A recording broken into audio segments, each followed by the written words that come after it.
நாம இன்னைக்கு raspberry OS பார்த்தீங்கன்னா அரேஞ்ச் பண்ண போறோம். இந்த மதர் போர்டு எப்படி ப்ராப்பரா கனெக்ட் பண்றது அண்ட் அவுட்புட் எப்படி இதுலருந்து எடுக்கிறது அப்படிங்கிறத பத்தி இந்த வீடியோல பார்த்துடலாம். இது ஒரு மினி கம்ப்யூட்டர் நம்ம பில்ட் பண்ண போறோம்னு தான் சொல்ல முடியும். ஆனா அவுட்புட்ல பார்த்தீங்கன்னா ஒரு பிரச்சனையும் இருக்கு. நான் அதையுமே இந்த வீடியோல சொல்றேன். ஃபர்ஸ்ட் பார்த்தீங்கன்னா ராஸ்பெரி ஓஎஸ் வந்து அன்பாக்ஸ் பண்ணிடுவோம். ஸோ பேக்கேஜிங் எடுத்தோடனே பார்த்தீங்கன்னா சின்னதா ஒரு மதர் போர்டு இருக்கும். இதுக்குள்ளே பார்த்தீங்கன்னா உங்களுக்கான யூஎஸ்பிக்கான ஸ்லாட் பார்த்தீங்கன்னா 4 ஸ்லாட் இருக்கும் அண்ட் ஈத்தர்நெட் போர்ட் இருக்கும். ப்ளஸ் பார்த்தீங்கன்னா அடிஷனல் டிஸ்பிளேஸ் வந்து கனெக்ட் பண்ணிக்கிறது இன்னும் பல விஷயங்கள் இருக்கும். தென் நமக்கு தேவையானது ஒரு மவுஸ் வயர்டாகவும் நீங்கள் எடுத்துக்கலாம், ஒயர்லெஸ்ஸாகவும் எடுத்துக்கலாம். தென் ஒரு கீபோர்டு உங்களுக்கு தேவைப்படும். அடிஷ்னலாக பார்த்தீங்கன்னா நீங்கள் ஓல்டஸ்ட்டான பிசிலாம் யூஸ் பண்ணுறீங்க அப்படின்னா உங்களுக்கு வந்து பார்த்தீங்கன்னா HTML கன்வெர்ட்டருக்கான ஒரு ஆப்ஷன் வந்து இருக்கணும். இல்லை நார்மலாக ஜென்ரலாக நல்லா தான் பண்ணுறீங்க அப்படின்னா நார்மல் HTML போட்டிருந்தாலே போதுமானது இந்த போர்டில் வந்து கனெக்ட் பண்ணுறதுக்கு. தென் பவர் பண்ணுறதுக்கு நீங்கள் நார்மலாக சார்ஜரை யூஸ் பண்ணிக்கலாம். ஓரளவுக்கு 5 வாட்க்கான ஏதாவது ஒரு பேசிக்கான சார்ஜர் இருந்தால் போதுமானது. இப்போ எல்லா பார்ட்ஸையும் பார்த்தீங்கன்னா நம்ம ஒன்றா ஃபிக்ஸ் பண்ண ஆரம்பிக்கலாம். ஃபர்ஸ்ட் பார்த்தீங்கன்னா மவுஸ் எடுத்துட்டோம். நம்ம வந்து வயர்லெஸ் மவுஸ் தான் எடுத்துருக்கோம். ஏன்னு பார்த்தீங்கன்னா மதர் போர்டுக்கு ரொம்பவே பார்த்தீங்கன்னா அழுத்தம் கொடுக்கக்கூடாதுன்னு நான் நினைக்கிறேன். ஸோ அதனால் ஃபர்ஸ்ட் டைமுங்கிறனால நான் வந்து வயர்லெஸ் எடுத்துக்கிட்டேன். ஆனால் கீபோர்டு என்கிட்ட வந்து வயர்லெஸ்லாம் இல்லை, ஒயர்டு தான் இருக்குது. ஃபர்ஸ்ட் பார்த்தீங்கன்னா நம்ம வந்து மவுஸ் வந்து இன்சர்ட் பண்ணிக்கலாம். இதுக்குள்ள USB ஸ்லாட் மூலியமாகவே ஈஸியாக பார்த்தீங்கன்னா இன்சர்ட் பண்ணிக்க முடியும். முக்கியமான விஷயம் இது மாடல் 3 பைஓஎஸோட மாடல் 3 தான் இதுக்கு வந்து சப்போர்ட் ஆகும்.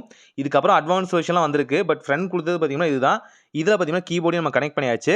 இப்போ என்ன பண்ணுறீங்கன்னா நம்ம பண்ண வேண்டியது முக்கியமான இன்னொரு விஷயம் இருக்குது. இந்த SD கார்டு இருக்கு இல்லையா, இது நல்லா பார்த்துக்கோங்க. இந்த SD கார்டுக்குள்ளே பார்த்தீங்கன்னா ராஸ்பெரி ஓஎஸோட பைஓஎஸ் பார்த்தீங்கன்னா இதுக்குள்ளே நம்ம வந்து இன்ஸ்டால் பண்ணியிருக்கணும். அது ரொம்பவே முக்கியம். இதில் தான் ஒரு பிரச்சனையுமே இருக்குது. நான் அதையுமே சொல்கிறேன். ஸோ இதை பார்த்தீங்கன்னா நீங்கள் வந்து நார்மலாக வந்து பிசிலையும் வந்து ஆட் பண்ணிக்கலாம். இல்லை அப்படின்னா லோக்கலாக மொபைல்லேயே பார்த்தீங்க அப்படின்னா இதுக்கான அப்ளிகேஷன்ஸ் இருக்குது. ஸோ அது மூலிமா எந்த ரேண்டமான அப்ளிகேஷன் மூலிமா வேணாலும் நீங்கள் ரொம்ப சிம்பிளாக வந்து இந்த ராஸ்பெரி ஓஎஸ் வந்து இணைச்சிக்க முடியும். தென் பவர் ஸ்லாட்கான ஆப்ஷன் இருக்கும். ஜஸ்ட்டு பார்த்தீங்கன்னா உங்களுக்கான இந்த மைக்ரோ USB கேபிள் வந்து ஜஸ்ட் இன்சர்ட் பண்ணிக்கோங்க. இப்போது HDMI கேபிள் இருக்கும் இல்லையா, அதை பார்த்தீங்க அப்படின்னா VGA கேபிள் வந்து நான் கன்வெர்ட் பண்ணியிருக்கேன். இந்த HDMI கேபிளை ஜஸ்ட்டு பார்த்தீங்கன்னா உள்ளே வந்து இன்சர்ட் பண்ணிக்கோங்க. இது டிஸ்பிளேக்கான அவுட்புட் வந்து கொடுக்கும். இப்போ வந்து மோர் ஆர் லெஸ் நமக்கு வந்து எல்லாமே ஓரளவுக்கு ஃபங்க்ஷன் ஆக ஆரம்பிச்சிருச்சு. இப்போ டர்ன் ஆன் பண்ணோம் அப்படின்னா நம்ம வந்து பூட் பண்ணுற ப்ராசஸ் வந்து ஸ்டார்ட் பண்ணிடலாம். நம்ம பூட் பண்ணுற ப்ராசஸ் வந்து ஸ்டார்ட் பண்ணும்போது தான் பார்த்தீங்கன்னா நம்ம ஒரு பிரச்சனையை வந்து ஃபேஸ் பண்ணோம். அதாவது பார்த்தீங்கன்னா இந்த SD கார்டு பார்த்தீங்கன்னா 16 GB தேவை. நம்மள்ட்ட 8 GB தான் இருந்தது. ஆனாலும் பார்த்தீங்கன்னா ஸ்டோரேஜ்னு பார்க்கும்போது 3 GB தான். அந்த ஃபைல் பார்த்தீங்கன்னா மேபி கிராஷ் ஆகிருக்கும்னு நினைக்கிறேன். ஸோ நம்ம ஆன் பண்ணுற ப்ராசஸ் ஸ்டார்ட் பண்ணதுக்கப்புறம் பார்த்தீங்கன்னா சில லேகன்சி வந்து ஃபேஸ் பண்ணோம்.